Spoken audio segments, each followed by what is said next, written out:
Kompas TV, independen, terpercaya.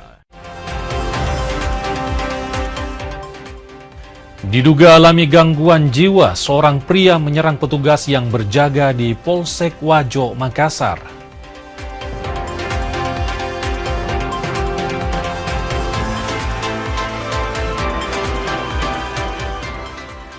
Damkar, dinas yang mendapat banyak pujian dan membantu di hampir semua lini.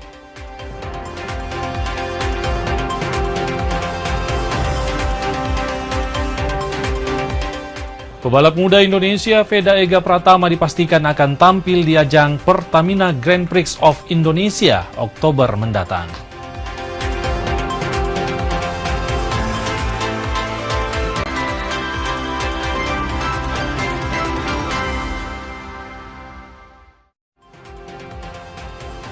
Selamat pagi saudara, di Kompas Pagi bersama saya Hendra Bakti. Anda akan kami suguhkan sejumlah informasi penting dan menarik yang berasal dari dalam maupun dari mancanegara. Kita jelang informasi yang pertama dalam Kompas Pagi.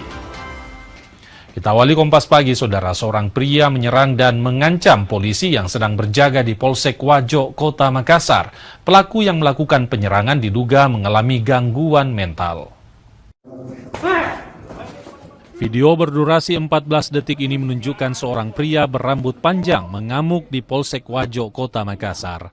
Pelaku berinisial ES terlihat mengejar dan mencoba menyerang seorang polisi yang sedang berjaga di kantor polisi.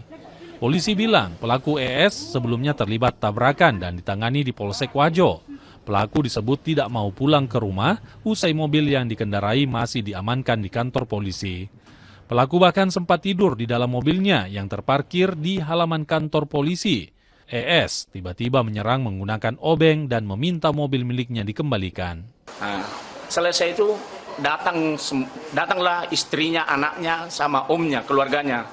Datang ke Polsek Wajo, ketemu sama saya, ternyata ini saudara Enos ada kelainan jiwa, depresi, dan menurut istrinya, anaknya, sama omnya bahwa sudah pernah dirawat di rumah sakit jiwa. Waktu itu pas selesai kejadian itu saya serahkan sama omnya, dibawa pulang, sampai sekarang nggak pernah muncul lagi. Masalah mobil, antara kedua belah pihak sudah sepakat waktu itu selesai lebaran apabila sudah buka bengkel. Beruntung dalam kejadian ini tidak ada korban jiwa baik dari kepolisian maupun dari pelaku. Rama Pratama, Kompas TV Makassar, Sulawesi Selatan. Kemunculan hiu di perairan Makassar, Sulawesi Selatan viral di media sosial. Penampakan hiu direkam nelayan yang melintas di lokasi munculnya hiu tersebut. Pemantauan keberadaan hiu penjemur atau basking shark kini dilakukan BPBD Makassar.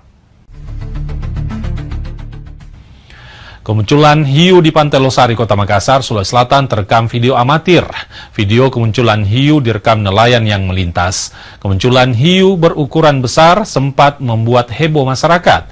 Memantau keberadaan hiu, tim BPBD Makassar melakukan penyisiran menggunakan perahu karet di beberapa titik. Kepala BPBD Makassar, Fadli Tahar, bilang dari informasi masyarakat yang melihat ciri-ciri hiu, dapat diidentifikasi hiu berjenis basking shark atau hiu penjemur. Hiu penjemur bermigrasi dari pantai Australia ke Selat Makassar. Meski bukan jenis hiu yang agresif, masyarakat khususnya nelayan diimbau tetap waspada saat beraktivitas di laut, terlebih jika kondisi cuaca buruk. Hiu yang berada di sekitaran pantai, sehingga itu membuat resah masyarakat. Akhirnya kami turun melakukan pemantauan di beberapa titik di sini selama 6 jam, dan kami dapatkan terkait dengan laporan hiu itu ada beberapa yang memang berkeliaran di sekitar pantai pada hari Minggu, dan kami melakukan penyisiran untuk melihat keadaan tersebut. Dan berdasarkan informasi dan ciri-ciri masyarakat setempat yang melihat kejadian itu, hiu ini adalah hiu basking shark atau hiu penjemur, yang memang rutinitasnya adalah mereka melakukan perjalanan dari pantai Australia lewat Selat Makassar. Arus balik di Pelabuhan Nusantara Parepare dipadati penumpang. 4 kapal disiapkan untuk membawa ribuan penumpang ke Kalimantan dan Malaysia. Sebanyak 5.000 penumpang balik ke Kalimantan dan Malaysia melalui Pelabuhan Nusantara Parepare, Sulawesi Selatan. Para pemudik menggunakan 4 kapal. Posko Arus Mudik Laut Lebaran mencatat gelombang puncak arus balik pertama terjadi pada 25 Maret kemarin. Sebanyak 29.000 penumpang yang turun selama arus mudik dan arus balik. Sementara yang berangkat tercatat 12.190 penumpang dengan tujuan Kalimantan dan Malaysia. 4 kapal. Kira-kira prediksinya Pak, berapa penumpang nantinya Pak di 4 kapal? Maksimal kalau dari dispensasi penumpang ke 5.000. 5.000 ya? Sudah berapa total Pak? Arus balik ini sampai hari ini, baru hari ini yang tertinggi ya. Karena kita juga masih belum prediksi di tanggal 28. Nah, karena di tanggal 28 itu ada 5 kapal yang tertinggi itu nanti kapasitas penumpangnya hampir 3.000 itu ada di kapal Pelni, Bukit Sibintang. Harga cabai rawit di Kota Ambon, Maluku terus meroket pasca Lebaran. Harga cabai rawit capai Rp200.000 per kilogram di tingkat pedagang.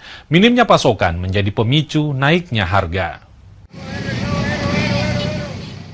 Aktivitas jual beli bumbu dapur di Pasar Mardika Ambon tampak lesu menyusul meroketnya harga cabai rawit yang menembus Rp200.000 per kilogram. Harga cabai rawit kini hampir 2 kali lipat dibanding pekan lalu yang berada di kisaran Rp120.000. Melonjaknya harga cabai turut dikeluhkan pedagang lantaran berimbas pada daya beli masyarakat. Kurangnya pasokan dari luar daerah menjadi pemicu naiknya harga, sementara pasokan dari sentra pertanian lokal minim. Kemarin kita ambil 160, kita jual 200. Di Ambon sini, dari Masoi bawah. Jadi memang sempat ambil yang 160 dijual dengan 200. Juga istilahnya biar nggak kecewa, namanya juga hari besar. Barang belinya di itu sih ya, bukan di bosnya istilahnya, beli di orang. Iya, berapa Ibu jual sekarang? 140. Jualnya 20 satu cukup. Kenaikan harga diperkirakan masih akan bertahan hingga beberapa hari ke depan jika pasokan dari sentra pertanian belum kembali normal. Yahya Lating, Kompas TV Ambon, Maluku. Sementara itu, harga cabai di Pasar Wamanggu, Merauke masih mahal meski telah mengalami penurunan pasca Lebaran. Dari Rp200.000, harga cabai rawit segar kini di kisaran Rp170.000 per kilogram. Suasana di pasar tradisional Wamanggu, Merauke kembali normal. Komoditas cabai yang sempat menyentuh Rp200.000 per kilogram kini mengalami penurunan harga. Meski turun, harga cabai masih tetap mahal. Harga cabai kini di kisaran Rp170.000 per kilogram. Pedagang bilang harga cabai masih mahal karena minim stok. Cabai yang didatangkan dari luar harganya masih cukup mahal. Menyiasati, pedagang menjual cabai dengan eceran mulai dari harga Rp5.000. Lebaran kurang 2 hari masih 200. Ini sudah turun. Sudah berapa hari turun tuh deh? Turunnya pokoknya Lebaran kurang 2 hari sudah turun. Kan 2 hari kurang 2 hari kosong, tidak ada barang. Oh, sempat kosong. Kosong. Jadi dijual 200. Modalnya itu ada yang 170, 180 gitu. Biasanya kan ada didatangkan dari luar, Bu. Ini tidak ada yang masuk juga. Karena di luar lebih tinggi daripada harga di sini. Oh, lebih tinggi juga dari luar. Tidak mampu. Iya. Harga tomat juga turun drastis, melimpahnya hasil panen petani hingga kini di kisaran Rp15.000 dari sebelumnya mencapai Rp30.000 per kilogram. Sarip Jimar, Kompas TV Merauke, Papua Selatan. Kita ke informasi selanjutnya, pemadam kebakaran alias Damkar jadi salah satu dinas yang paling banyak dipuji. Bukan hanya soal kinerja, tapi juga pertolongan yang mereka lakukan.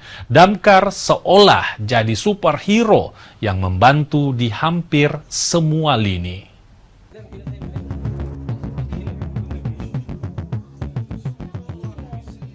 Pahlawan. Mungkin kata itu yang bisa disematkan untuk dinas pemadam kebakaran. Aksinya yang selalu menolong orang, mungkin kini bisa disamakan dengan superhero dalam dunia fiksi. Tak percaya? Coba lihat aksi mereka. Petugas tak hanya jadi penjinak kobaran api, tapi juga menangkap ular hingga membantu dalam ruang operasi.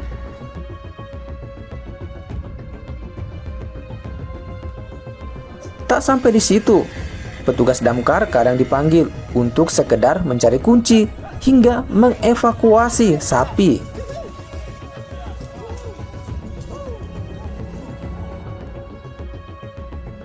Berdasarkan laporan warga adanya sapi yang jatuh di kolam, tim rescue kami, tim rescue damkar Makassar langsung mendatangi TKP yang berada di Jalan Dengkata, tepatnya di gudang Makatex.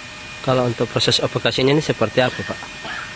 Proses evakuasinya sendiri dilakukan cara membongkar bagian dinding kolam agar sapi mudah naik ke daratan. Ini sampai sapi bisa jatuh di kolam ini bagaimana, Pak, ceritanya? Jadi sapi ini baru tiba dari kandangnya, mungkin sapinya kepanasan jadi dia langsung meluncur ke kolam. Aksi petugas damkar Makassar selalu menarik perhatian. Tak heran, Damkar Makassar sempat dapat pujian sebagai salah satu instansi terbaik dari Kementerian Dalam Negeri. Tim Liputan, Kompas TV Makassar, Sulawesi Selatan.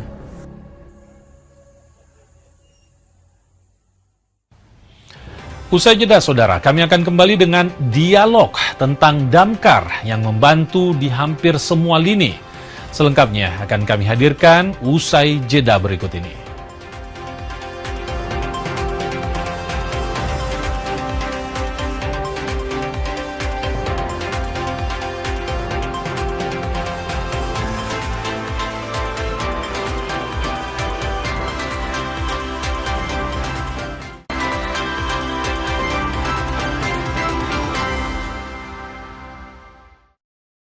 Saudara, program makan bergizi gratis menjadi salah satu upaya pemerintah dalam meningkatkan kualitas gizi masyarakat. Saat ini, per data hari ini yang sudah masuk adalah dari target 2.400.000 tadi sudah melayani 1.981.427 penerima manfaat dari semua kelompok tadi yang saya sebutkan, atau sekitar 79% sudah terlayani.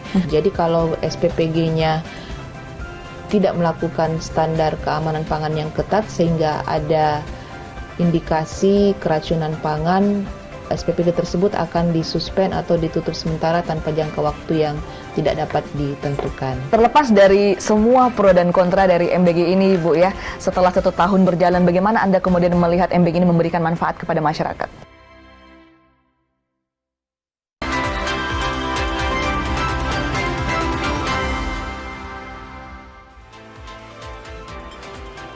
Terima kasih saudara, Anda masih bersama kami di Kompas Pagi, dan kali ini segmen spesial kita akan berbincang, berdialog bersama dengan narasumber kita. Sudah hadir di tengah-tengah studio Kompas TV ada Bapak Cakrawala selaku Kabid Pemadaman Damkar Makassar. Selamat pagi Bapak Cakra. Selamat pagi. Gimana kabarnya hari ini? Alhamdulillah sehat-sehat. Iya. Oke, harus sehat Pak ya. Ini pelayanan 24 jam Pak. Ya.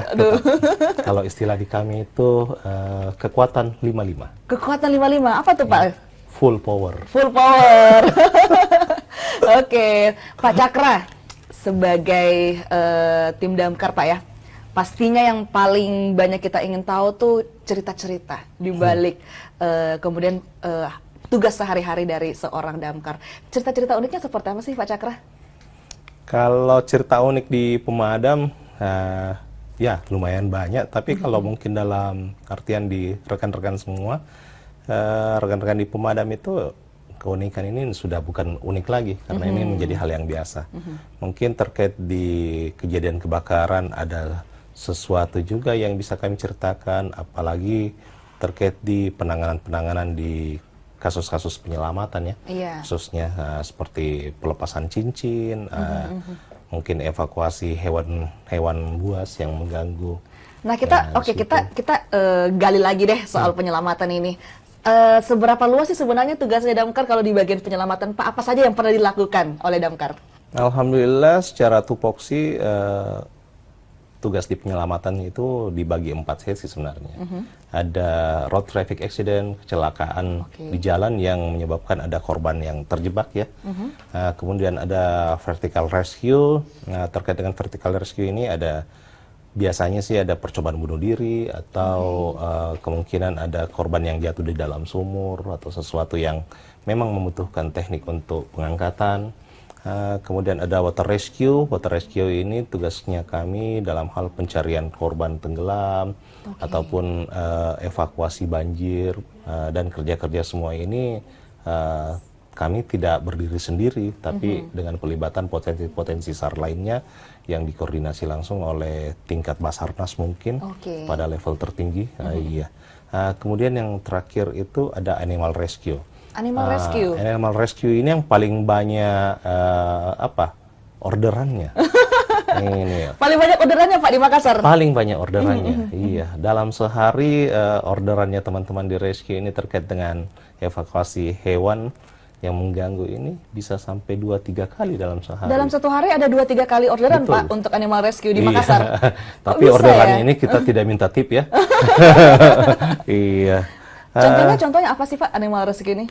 Ya, yang saat ini marak ini salah satunya kemunculan hewan-hewan berupa kayak ular, biawak, ya, dan yang paling sering ini tawon, khususnya tawon. Iya. Di daerah mana saja Pak itu biasanya terjadi? Kalau berbicara terkait dengan daerah, Ibu, hampir menyeluruh, iya, hampir menyeluruh. Pak, ya? Iya. Kebanyakan seperti kayak sarang tawon itu di rumah-rumah tinggal di pemukiman padat yang memang di lingkungan situ banyak pohon-pohon besar khususnya, pohon mangga atau apa, karena sarang tawon itu lebih berpotensi mereka ada di dalam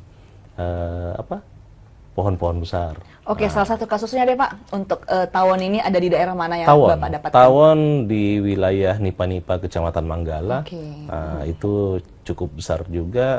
Kemudian jenis tawon yang kita evakuasi, kebetulan kami bukan ahlinya, tapi ada teman Google juga yang bisa memberitahukan, ternyata tawon yang kita evakuasi itu jenisnya tawon Vespa. Nah, dan tawon Vespa itu salah satu kelas tawon yang cukup beracun. Nah, dari situ, alhamdulillah kita bisa evakuasi terkait dengan sarang dan kroninya. Iya. Oke Pak, mungkin boleh diceritakan kalau datang ke lokasi melihat sarang tawon, apa kemudian yang pertama kali dilakukan oleh petugas damkar? Oke, terima kasih. Terkait dengan itu mungkin awalnya laporan masyarakat ya. Laporan masyarakat kami terima dan kami simpan di file. Kadang masyarakat juga selalu mau langsung terlayani. Langsung mau cepat Pak ya? Telepon pagi-pagi, dia menelpon ulang lagi tuh, kenapa belum datang? Iya, padahal kami di tim penyelamatan terkait dengan evakuasi sarang tawon, iya, ini kami ambil waktu di tengah malam. Iya, kenapa kami harus di malam hari? Pertama, kita tidak menutup kemungkinan jangan sampai tawon ini mengamuk atau apa dan menyerang masyarakat sekitar. Karena secara otomatis saat ini apabila ada armada di lingkungan, ini armada dikerumuni masyarakat. Banyak yang menonton Pak ya? Alhamdulillah kami dirindukan juga. Banyak yang mau mengamati, melihat kinerja dari petugas damkar. Ya, objek foto-foto juga tuh, selfie-selfie, iya enggak apa-apa. Iya, poin-poin berikutnya juga, kalau sarang tawon ini, ada beberapa sarang tawon yang pada saat kita evakuasi, kita bisa langsung saja main. Tapi ada juga yang kami harus seizin dengan pemilik rumah karena mungkin melakukan pembongkaran di plafonnya atau pengerusakan sebagian kecil di lokasi. Ini tergantung request. Si pelapor ini bersedia untuk dibongkar plafonnya. Karena kadang itu sarang tawon yang di luar itu kecil kelihatan. Pada saat kita pegang atau diamati, ternyata sarang tawonnya itu ada naik di atas plafon. Sudah melebar Pak ya? Sudah melebar, iya. Macam sarang rayap. Gitu. Tapi ada tidak misalnya sudah penelpon yang ternyata nggak mau plafonnya dibongkar? Ada juga. Ada juga ya? Ada juga, ya. Setidaknya kami berikan edukasi untuk penanganan awal untuk bisa mengusir tawonnya ya. Mungkin melalui pengasapan, minimal tidak ada korban jiwa lah pada saat. Oke, selain tawon ada lagi kah mungkin animal rescue Pak yang lain mungkin? Nah, animal rescue, oh iya, pernah ada kejadian di salah satu wilayah di dalam kota Makassar itu anak buaya di dalam lubang kloset. Anak buaya Pak? Nah, itu anak buaya di dalam lubang kloset. Jadi laporan ini ya kalau unik sebenarnya. Bahkan untuk damkar pun ini unik Pak ya? Iya sih. Soalnya tim buaya, penanganan buaya. Jadi buaya versus buaya. Iya.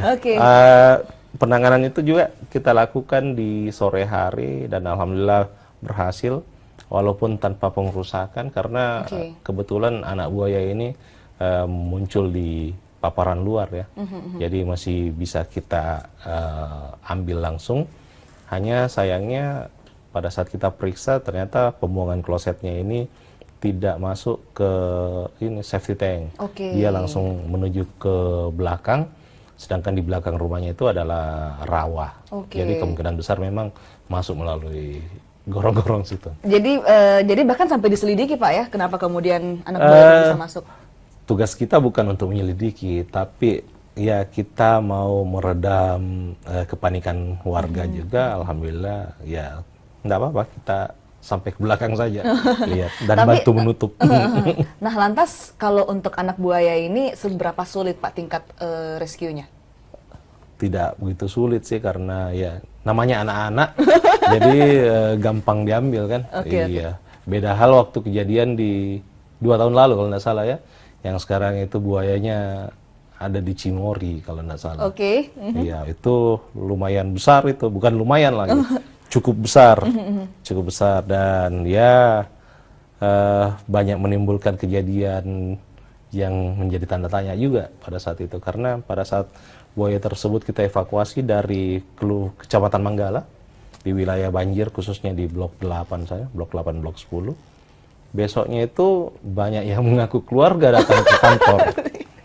Iya, banyak menimbulkan tanda tanya lah pokoknya penyelamatan waktu itu. Iya, mungkin sempat heboh kan itu di sosial media banyak. Itu ya kami menanggapi secara normal saja terkait itu dan kami menyerahkan ke rekan-rekan di BKSDA karena memang tupoksinya dia terkait. Kalau damkar bisa tidak menyelamatkan sapi yang terluka Pak? Kalau sapi sudah sering kali untuk penanganan sapi khususnya pada saat Lebaran Idul Kurban. Iya, sapi jatuh di dalam sumur, iya sapi terjebak atau apa, macam-macam. Bahkan pernah kalau saya tidak salah ingat itu di sebelum COVID, ada salah satu hewan kurban sapi yang kabur, dan itu kita dapat di Mapodang kalau nggak salah. Itu ada beberapa kendaraan yang diseruduk gitu. Waduh, itu juga damkar hadir Pak ya untuk animal rescue tersebut. Alhamdulillah karena masyarakat juga menelpon dan ya semampu kami bisa menolong ya kami bisa. Kita masih akan ngobrol banyak Pak Cakra mengenai tugas-tugas dari damkar dan bagaimana kemudian damkar dicap masyarakat sebagai penyelamat segala. Namun kita jeda sejenak, saudara jangan kemana-mana, tetap bersama kami di Kompas Pagi.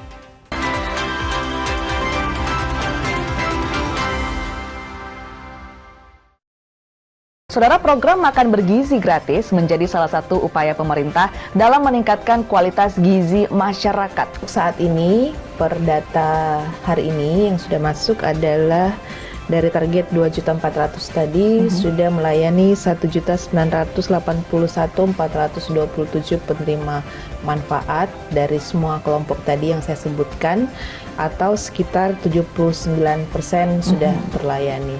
Jadi kalau SPPG-nya tidak melakukan standar keamanan pangan yang ketat sehingga ada indikasi keracunan pangan, SPPG tersebut akan disuspend atau ditutup sementara tanpa jangka waktu yang tidak dapat ditentukan. Terlepas dari semua pro dan kontra dari MBG ini Bu ya, setelah 1 tahun berjalan bagaimana Anda kemudian melihat MBG ini memberikan manfaat kepada masyarakat?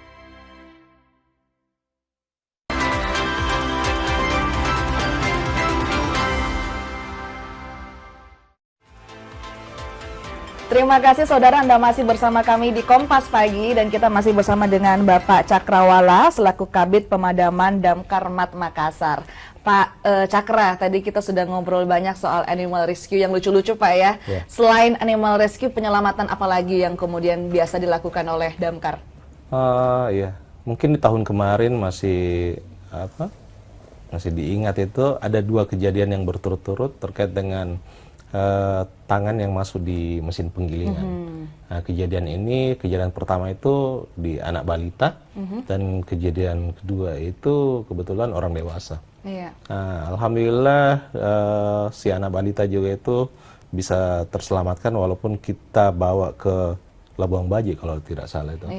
Di Rumah Sakit Labuang Baji, dan di Labuang Baji di dalam ruang operasi rekan-rekan di penyelamatan dilibatkan dalam hal pelepasan mesin giling. Nah, di situ karena pihak rumah sakit mungkin tidak memiliki peralatan untuk membuka itu mesin penggiling karena dari besi padat kan, dari metal itu.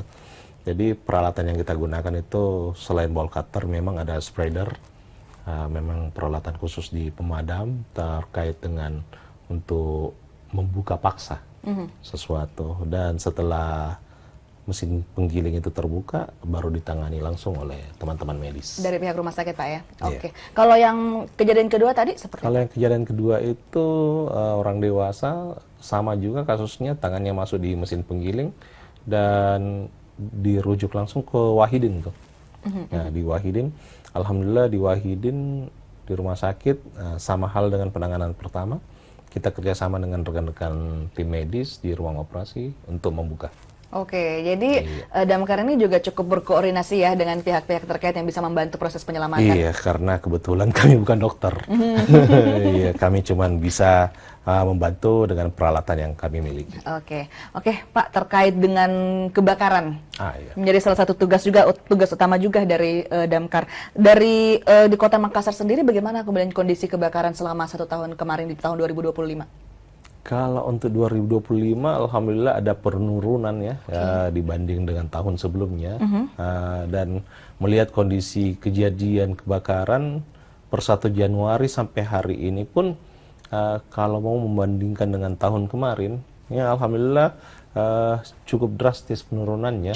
Dan ini merupakan momen yang kami tunggu-tunggu juga. Ya, jadi obsesi kami bukan pencapaian di jumlah kebakaran, tapi bagaimana kebakaran ini minimal tidak terjadi sama sekali. Iya, jadi untuk kejadian-kejadian kebakaran mungkin karena dipengaruhi cuaca, tapi mungkin dalam kesempatan ini saya sampaikan juga potensi cuaca yang saat sekarang ini terjadi, macam curah hujan yang cukup tinggi, itu tidak menutup kemungkinan tidak terjadi kebakaran. Karena kejadian kebakaran ini hampir sebagian besar murni diakibatkan karena kelalaian ya, utamanya pada saat penggunaan perangkat elektronik. Nah, ini ada kesalahan teknis pada saat penggunaan listrik, di situ bahkan biasa juga terjadi kejadian kebakaran karena kelalaian di dapur. Oke, korsleting listrik, kelalaian di dapur, apalagi penyebab-penyebab kebakaran yang sering Anda temui? Ya, kalau untuk kejadian kebakaran yang paling marak itu apa ya? Korsleting listrik Pak ya, yang paling banyak ya? Bisa arus pendek, Bahkan ada beberapa kejadian kebakaran ini karena kelalaian masyarakat yang sekedar membakar sampah.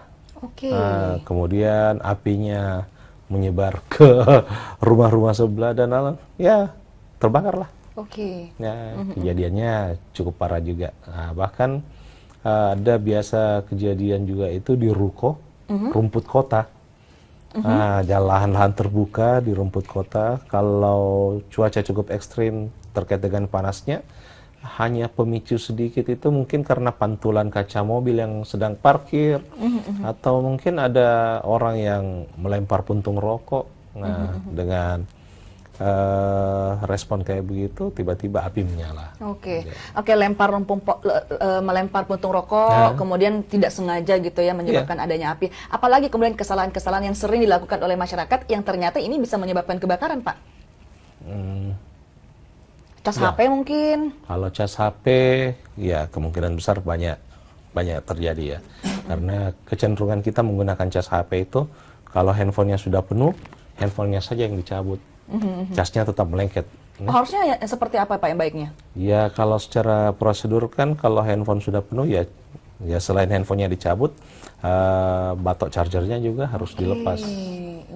Iya, karena boleh kita buktikan nanti itu batoknya kalau masih melengket di colokan listrik, batoknya pasti panas dan obatnya itu bukan penurun panas, tapi harus dilepas. Harus dicabut Pak ya. Harus. Oke, kalau untuk arus pendek listrik apa yang harus digarisbawahi oleh masyarakat?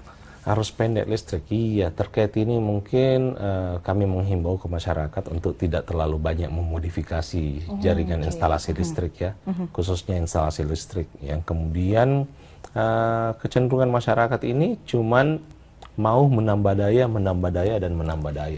tapi tidak pernah mempertimbangkan kualitas instalasi listrik yang ada di atas rumahnya. Ya jangan sampai rumahnya ini adalah rumah turun-temurun, warisan dari kakeknya, dari orang tuanya turun ke dia dan sudah ke anaknya lagi. Yang di permak-permak ini cuman cat atau apa? Ternyata cuman interior Pak ya. Instalasinya tidak pernah terjamah. Padahal di dalam instalasi ini ya sebagaimana kita tahu di kabel ini akan teraliri panas. Ya bisa saja terjadi pengeroposan di situ dan bisa menyebabkan api awal. Dari api awal ya memunculkanlah api besar. Nah, ini penting buat digarisbawahi oleh para pemirsa yang ada di rumah bahwa jangan cuma interiornya yang diperbarui Pak ya, tapi instalasi listriknya juga harus dicek secara berkala. Nah, lantas Pak Cakra, bagaimana cara sederhana yang bisa dilakukan masyarakat untuk mencegah kebakaran yang terjadi di rumah selain instalasi tadi? Ya, dalam hal pencegahan yang paling pertama mungkin kami selalu mau menghimbau terkait dengan penggunaan perangkat elektronik. Kalau memang tidak digunakan, mungkin sebaiknya dilepas dari colokan listriknya dan dimatikan. Yang kedua juga ibu-ibu khususnya ya, para penguasa dapur, selayaknya mungkin karena sekarang zaman modern juga dapur juga sudah ada konsep dapur estetik ya. Iya, sampai cantiknya dapurnya, saking cantiknya itu tabung gasnya tidak kelihatan. Iya, padahal sama-sama kita tahu penggunaan tabung gas itu penempatannya harus di ruang yang sirkulasi udaranya terbuka Pak ya. Iya. Bayangkan kalau tabung gasnya di dalam kolom dapur, sudah di dalam kolom tertutup lagi dengan pintu-pintunya, ada horden-hordennya lagi, ya terus terjadi kebocoran gas. Nah, pada saat itu kita belum mencium mungkin. Iya, karena tertutup Pak ya. Iya, karena tertutup. Tapi pada saat kita nyalakan kompor dan sudah menaikkan percikan api, bisa saja terjadi sesuatu yang kita tidak inginkan. Jadi itu tadi pencegahan-pencegahan yang bisa Anda lakukan di rumah jika ingin mencegah terjadinya kebakaran. Pak, itu tadi kalau pencegahan. Tapi seandainya kemudian ada kasus, kita tidak meminta, tapi jika terjadi kebakaran di rumah, lantas yang paling pertama kita lakukan adalah menelpon pemadam kebakaran. Sambil menunggu pemadam kebakaran datang, apa yang bisa kami lakukan? Ya, kalau posisi kayak seperti itu, ya mungkin baiknya kita menyediakan juga alat-alat pemadam kebakaran ringannya, seperti tabung apar. Yang kedua juga, biasakan diri juga menonton edukasi-edukasi terkait dengan penyelamatan awal, terkait dengan pemadaman awal, bisa menggunakan kain besar ya, seperti handuk, karung atau sarung yang dibasahi dan bisa menutup. Kemudian bisa juga menggunakan media pasir.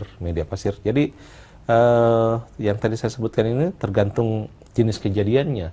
Jangan sampai kejadian instalasi listrik yang ada arus pendek dan mengeluarkan api, kita tiba-tiba menggunakan handuk basah. Itu kan membahayakan ke kita sendiri.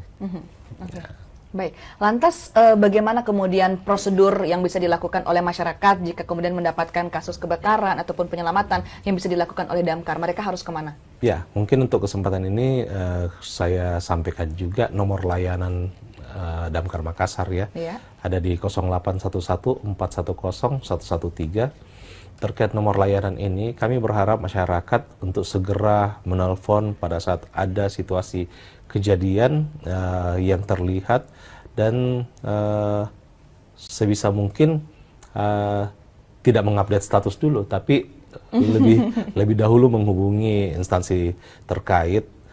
Kenapa kami sampaikan seperti begini? Banyak kejadian, khususnya seperti kayak kebakaran, jadi tidak ada pemadam kebakaran yang bisa tiba tepat waktu. Pasti semua terlambat. Kenapa demikian? Karena masyarakat pada saat ada kejadian kebakaran hampir lebih dulu mau menangani sendiri, dan kalau era sekarang ini masyarakat lebih fokus ke live. Gadget Pak ya. Live story, kemudian pasang status. Bahkan di live-nya itu mereka berteriak-berteriak, mana pemadam. Padahal belum dilaporkan. Belum ada pelaporan. Nah, di situ. Jadi alhamdulillah untuk saat ini kami punya banyak bantuan dari rekan-rekan relawan pemadam, Redcar, ada rekan-rekan potensi SAR, bahkan rekan-rekan ojol pun yang sering bekerja sama dengan kami. Jadi pada saat mereka melihat situasi yang memang membutuhkan pertolongan dari hal kejadian kebakaran, mereka segera menghubungi kami dan kami menuju ke lokasi. Iya. Baik. Paling hambatan-hambatan ya selain di jalan raya terkait dengan kepadatan, yang di malam hari itu hambatan yang paling sering kami dapati menuju akses itu adalah parkiran kendaraan. Ya, jadi ada beberapa wilayah yang mungkin pemukimannya sudah padat hunian, dan kebetulan rezeki penghuni berlebih sampai armada roda 4 ini berlebih juga. Tapi sayangnya tidak memiliki garasi ya. Parkirnya di badan jalan. Itu kemudian yang mempersulit kemudian itu yang paling armada dari damkar ya untuk bisa langsung menuju ke lokasi. Iya. Dan itu kejadiannya pada saat malam hari. Sering terjadi Pak? Sering. Oke, terakhir mungkin pesannya untuk masyarakat Kota Makassar seperti apa Pak? Silahkan. Ya, untuk warga Kota Makassar terkait dengan kejadian kebakaran dan penyelamatan lainnya, tadi nomor layanan mungkin saya ulang, nomor layanan Damkar Makassar ada di 0811 410 113.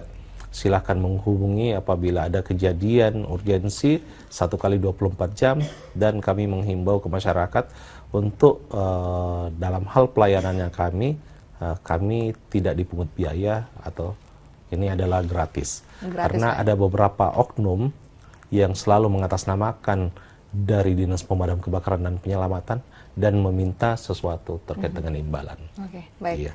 Pak, pesannya untuk masyarakat, terutama di masyarakat Indonesia Timur, seperti apa agar lebih waspada terhadap potensi kebakaran, Pak? Silahkan.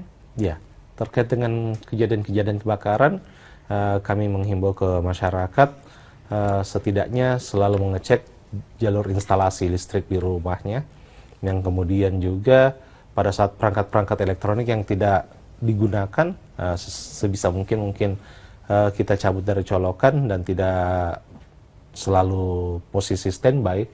Ya, kemudian di area-area dapur sebelum meninggalkan rumah kita ngecek dulu kompornya.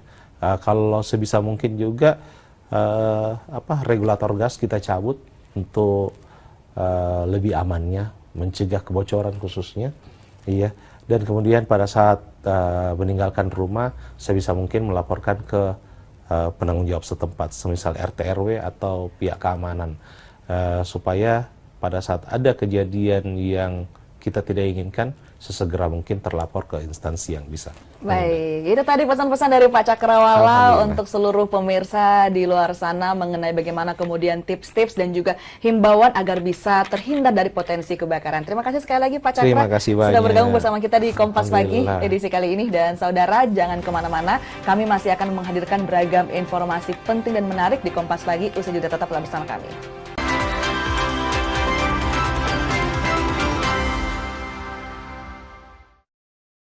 Saudara, program makan bergizi gratis menjadi salah satu upaya pemerintah dalam meningkatkan kualitas gizi masyarakat. Saat ini, per data hari ini yang sudah masuk adalah Dari target 2.400.000 tadi sudah melayani 1.981.427 penerima manfaat dari semua kelompok tadi yang saya sebutkan, atau sekitar 79% sudah terlayani. Jadi kalau SPPG-nya tidak melakukan standar keamanan pangan yang ketat sehingga ada indikasi keracunan pangan, SPPG tersebut akan disuspend atau ditutup sementara tanpa jangka waktu yang tidak dapat ditentukan. Terlepas dari semua pro dan kontra dari MBG ini, Bu ya, setelah 1 tahun berjalan, bagaimana Anda kemudian melihat MBG ini memberikan manfaat kepada masyarakat?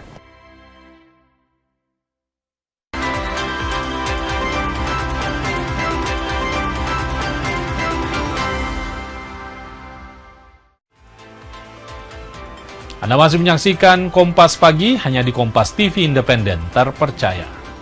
Saudara, kemunculan hiu di perairan Makassar, Sulawesi Selatan viral di media sosial. Penampakan hiu direkam nelayan yang melintas di lokasi munculnya hiu tersebut. Pemantauan keberadaan hiu penjemur atau basking shark ini dilakukan BPBD Makassar. Kemunculan hiu di Pantai Losari, Kota Makassar, Sulawesi Selatan terekam video amatir.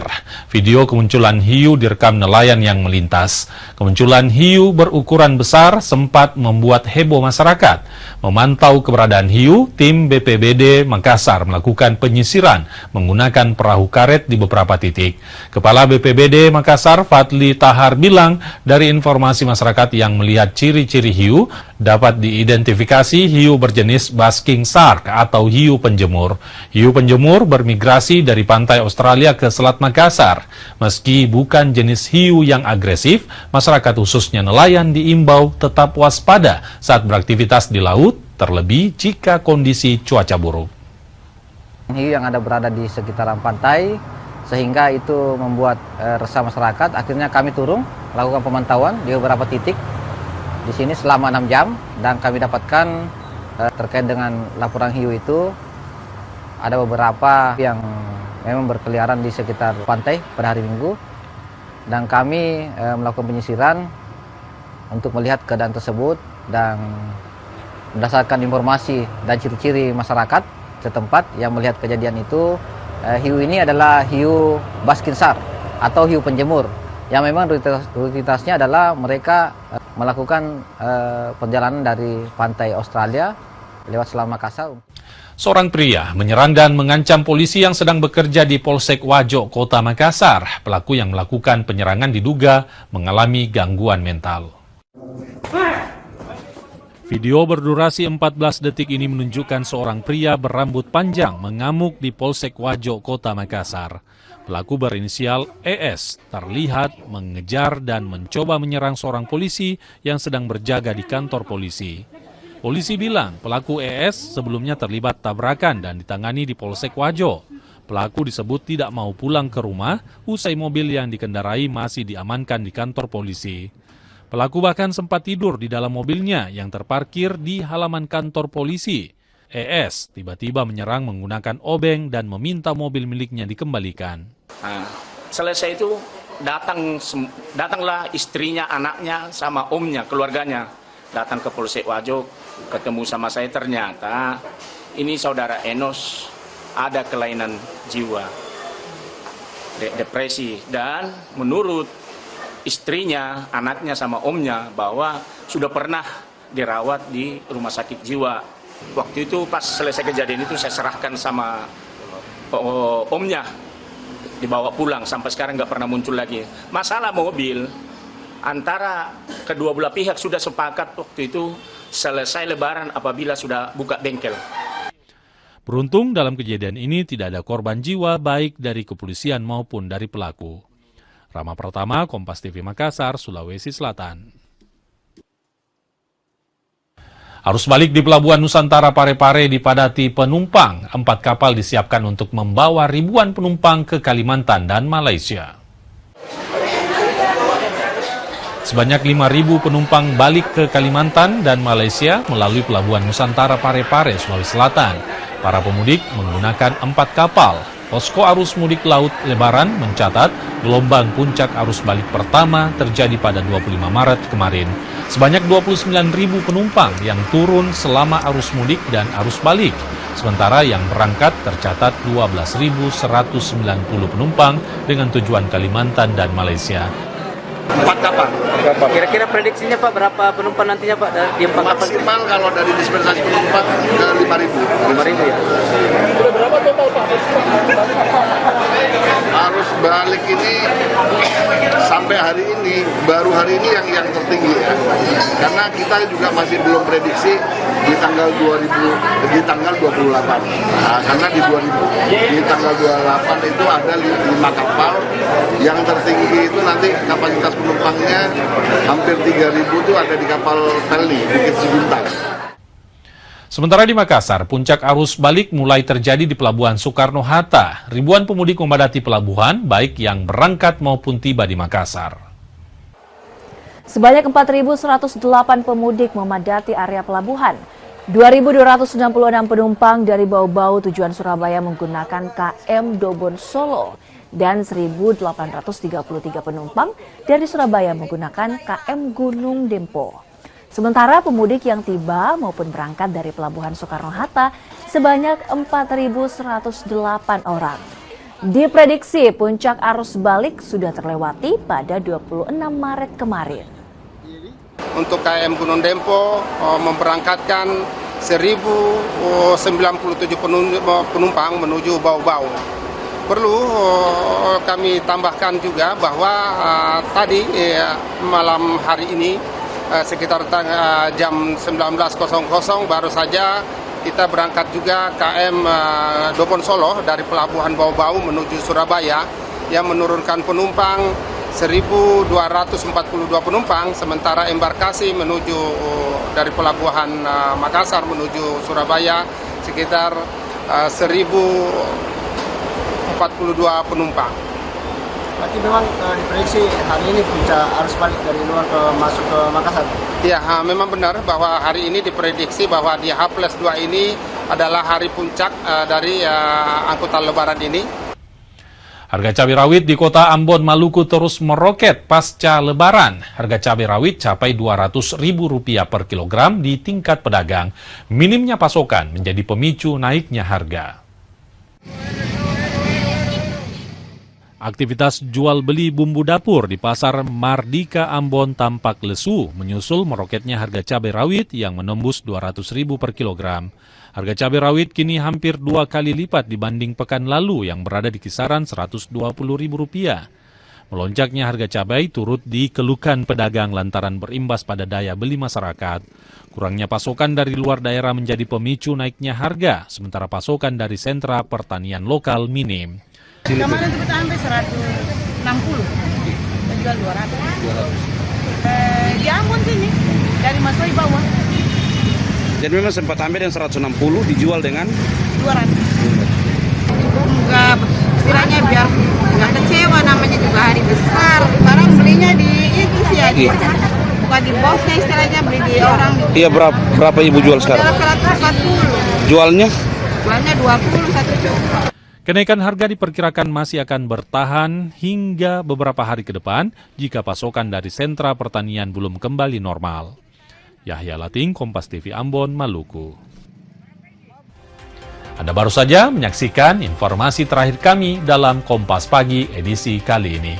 Saya Indra Bakti menutup Kompas Pagi sampai di sini. Tetaplah bersama kami di Kompas TV Independen terpercaya untuk rangkaian acara kami selanjutnya. Selamat pagi, selamat beraktivitas, sehat selalu, dan sampai jumpa.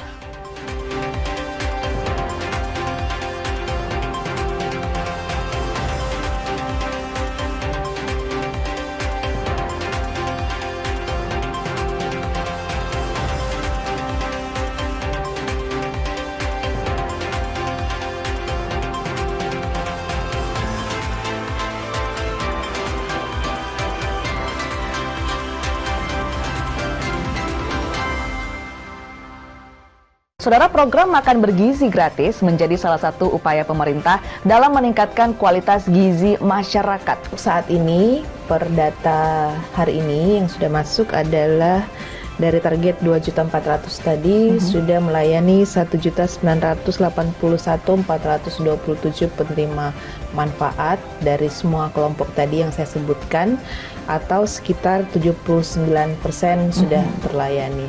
Jadi kalau SPPG-nya tidak melakukan standar keamanan pangan yang ketat sehingga ada indikasi keracunan pangan, SPPG tersebut akan disuspend atau ditutup sementara tanpa jangka waktu yang tidak dapat ditentukan. Terlepas dari